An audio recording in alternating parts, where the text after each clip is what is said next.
Sila bo'lsin, Azizbek mehmonni ham shuni kutib oladimi? Axir Toshkent Respublikadan tashrif buyurgan marhamat, assalomu alaykum.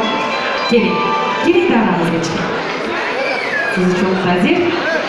Assalomu alaykum. Xush ko'rdik sizni. Chiroyli tabriklaringizni armon aylaysiz marhamat.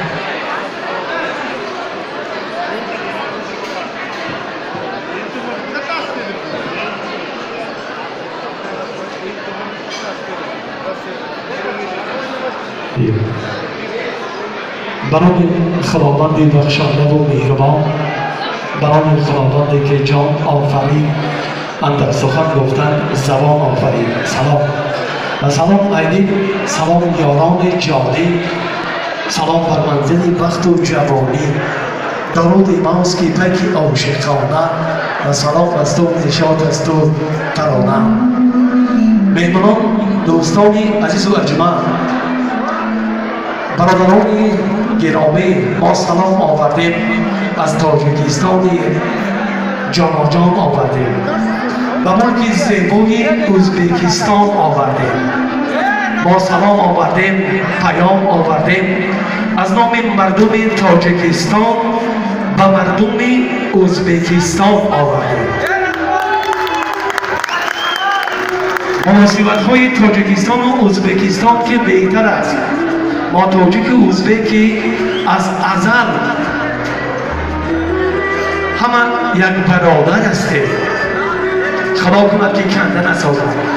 جلال‌الدین برادر ارجمند ما که داماد مهربان، در پهلویش دخترک زیبا پیراهن عروسی را بر کرده است و شاهراه زندگی قدم می‌ماند. یکایک از نام جمله دوستان تاجیکستانی برای شما بخت سفید و خامه آباد، برای مادر مهربان که چندین سالها شما را کلام کردند و سر گوهاره سرود ناله خواندند و همین روزها را برای شما آرزو کردند. مبارک باشد. و این دو جوانی چهره خندان بخت میخواهند. و این دو گلخوچه ناوک دوران بخت میخواهم.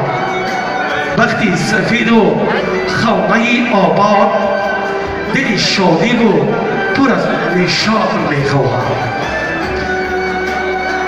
جلال جان برادر ارجمند در تاجیکستان بودن، در پهلوی ما بودن، پهلوی ما رفتن، در تاجیکستان در پهلوی ما بودن. ما هم آمدیم به تبریک شما و تبریک شما و تبریک مادری مهربان آمدیم.